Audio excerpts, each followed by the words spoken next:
अ,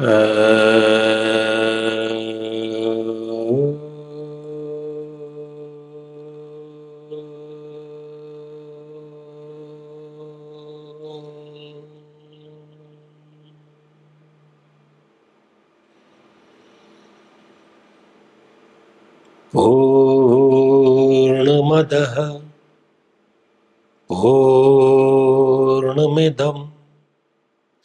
पूर्णात् पूर्णमुदच्यते पूर्णस्य पूर्णमादाय पूर्णमेवावशिष्यते। ॐ शान्तिः शान्तिः शान्तिः।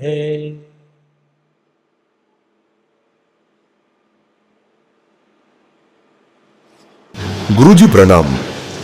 गुरुजी कहते हैं कि हर एक चीज आवश्यक होती है, तो क्या जीवन में दुख का होना भी आवश्यक है?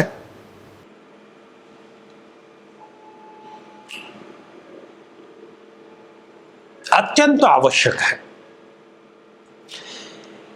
ये पूरी की पूरी सृष्टि, ये पूरा का पूरा ब्रह्मांड एक संतुलन पर कार्यरत है, संतुलित ढंग से चल रहा है।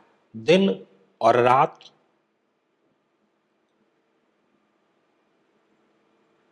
आप जिधर भी देखेंगे उधर आपको स्पष्ट रूप से दो पहलू दिखेंगे।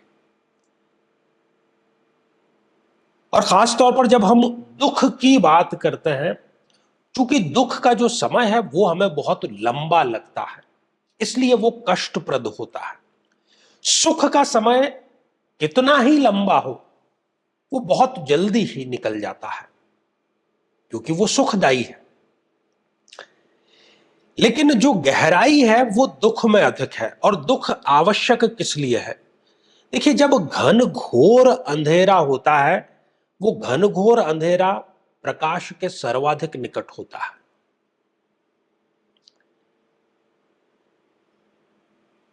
जब व्यक्ति बीमार पड़ता है, आप देखेंगे कि जब तक स्वस्थ है अपने शरीर के प्रति वो सचेत नहीं रहता है। अधिकांश लोग,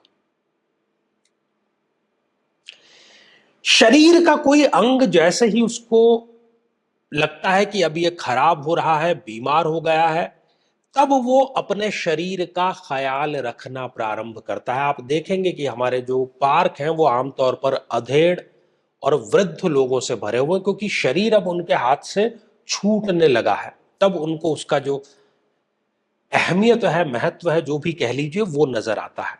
तो इंसान की ऐसी फितरत है। जब बारिश में छत टपकती है तब व्यक्ति मरम्मत करता है, साल भर वो उसकी मरम्मत नहीं करता है।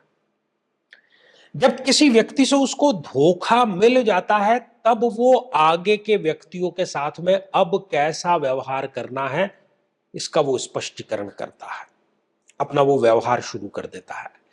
तो जब व्यक्ति दुख में होता है, अवसाद में होता है, तनाव में होता है, तब वो उससे सीखता बहुत कुछ है।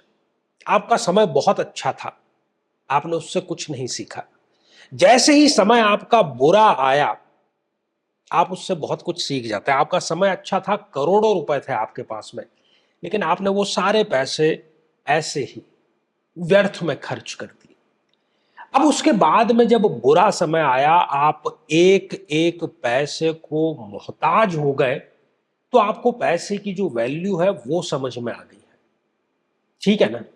और जब आपको पैसे की वैल्यू समझ में आ गई, तो अब जबकि भविष्य में आपके पास में दोबारा पैसा आएगा, तब आप उसको ठीक से खर्च करेंगे। ये आपने दुख से सीखा है, सुख से आपने नहीं सीखा था। सुख ने कुछ सिखाया नहीं था आपको। और आप जीवन में देख लीजिए, किसी भी पक्ष में, तो दुख जो है वो आपको कुछ ना कुछ सिखाने के लिए आता है। दुख जो अंधकार है, उसके बाद में जो प्रकाश की एक ही किरण यदि आ जाए, तो वो बहुत आपको श्रेष्ठ व्यक्ति बना करके छोड़ती है। मान लीजिए कि आपका कोई परिजन बीमार है, मरने वाला है, डॉक्टर ने उसको डिक्लेयर कर दिया है कि बस दुआ करिए आप। तो यदि वो बच जाएगा तो आप खुश होंगे, बट नेचुरल सी बात है, खुश होंगे। लेकिन आप उतने खुश नहीं होंगे जितने कि उसकी मृत्यु हो जाने पर आप दुखी होंगे, अवसाद में, गहराई में आप डूब जाएंगे।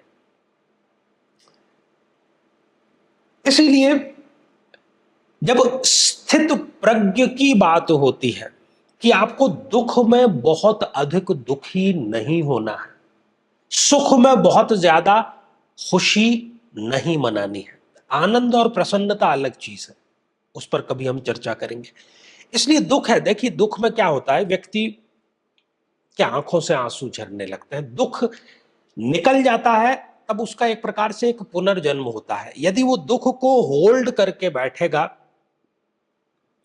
तो कुछ उससे सीखने वाला नहीं है वो। इसलिए दुख जीवन में आपको कुछ ना कुछ सिखाने आया है, बशर्ते कि आपकी जो अप्रोच है वो पॉजिटिव हो, गुरु कृपा आपके ऊपर बनी हुई हो, गुरुत्व का अंश आपके अंदर आ गया हो, आप में मार्गदर्शन की सहमति हो, श्रद्धा हो, तो दुख तो जो है वो अनिवार्य हिस्सा है और आपके लिए वो बहुत कुछ नया लेकर के आया है। वैसी दृष्टि चाहिए केवल।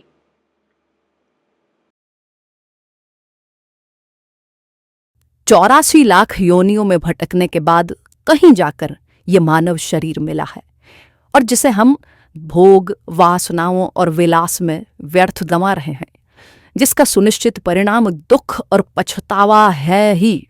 जब तक जीवन है, सुख और दुख का ये क्रम तो चलता ही रहेगा, लेकिन गुरुदेव के आशीर्वाद से आप सदैव आनंदित, हर्षित और प्रसन्न बने रह सकते हैं। ये एक पुनर्जीवन के समान है। परम पूज्य गुरुदेव आचार्य चंद्रकांत जी से गुरु दीक्षा प्राप्त कर अपने जीवन को सार्थक बनाएं, ताकि आपको अलौकिक, पारलौकिक और सांसारिक सभी सुखों की प्राप्ति हो सके।